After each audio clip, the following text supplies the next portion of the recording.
Hello case, ഞാൻ വീണ്ടും വീട്ടിലെത്തിയിട്ടുണ്ട് കേട്ടോ. വൈകുന്നേരം പോകാനും വേണ്ടി വന്ന കേട്ടോ. അപ്പോൾ ഇവിടെ വന്നപ്പോൾ അനിയത്തി മധുവത്ത് ഉണ്ടാക്കണം കേട്ടോ. അപ്പോൾ അതിൻ്റെ ഒരു വീഡിയോ എടുക്കരുതിയാണ്ട് ഞങ്ങൾ ഉണ്ടാക്കുന്ന ഒരു മോഡലാട്ടോ. എല്ലാവരും ഉണ്ടാക്കുന്നുണ്ടാവും.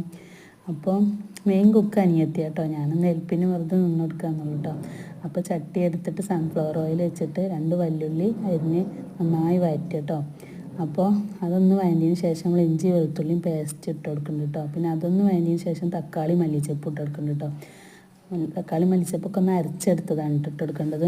അതൊക്കെ ഒന്ന് വഴഞ്ഞതിന് ശേഷം നമ്മൾ ഏലക്കായും പട്ടയും ഗ്രാമ്പും കുരുമുളകൊക്കെ ഇട്ട് കൊടുക്കുന്നുണ്ട് കേട്ടോ. പിന്നെ ഒരു ക്യാപ്സിക്കനും അരിഞ്ഞിട്ട് കൊടുക്കുന്നുണ്ട് കേട്ടോ. പിന്നെ നമ്മൾ മാഗി ക്യൂബും ഉണക്ക നാരങ്ങയും ഒക്കെ ഇട്ടുകൊണ്ട് നമ്മൾ കുറച്ച് അതിക്ക് മല്ലിപ്പൊടിയും മഞ്ഞൾപ്പൊടിയും മുളക് പൊടിയും കുറച്ച് ഇട്ട് കൊടുക്കുക കേട്ടോ. അപ്പോൾ കുറച്ച് മതി കേട്ടോ.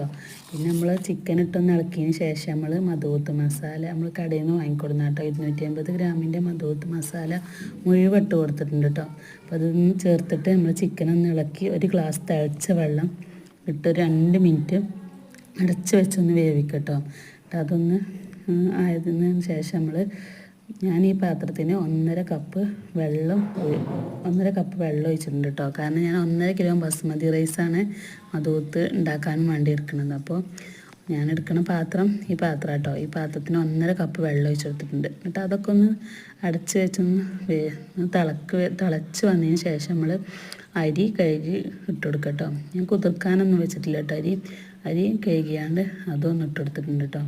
അപ്പോൾ അത് പെട്ടെന്ന് തന്നെ ആവട്ടെ. നമ്മൾ ഇടയ്ക്കിടയ്ക്കൊന്ന് ഇളക്കി കൊടുത്താൽ മതി കേട്ടോ, അടി പിടിക്കണതിന് വേണ്ടിയിട്ട്. അപ്പോൾ അടച്ച് വെച്ച് വേവിച്ചേട്ടോ. അപ്പോൾ പെട്ടെന്ന് തന്നെ റെഡിയാകും. പിന്നെ നമ്മൾ 2 മാഗി ക്യൂബ് ഇട്ടിട്ട് നമ്മൾ ഉപ്പ് വേറെ ഇട്ടിട്ടില്ല. അപ്പോൾ ഉപ്പ് കുറവാണെങ്കിൽ അതൊന്നും ആവശ്യത്തിന് പിന്നെ ഉപ്പ് കുറച്ച് ഇട്ട് കൊടുക്കുക കേട്ടോ. അപ്പോൾ റൈസ് ഇവിടെ റെഡിയായി വരുന്നുണ്ട്.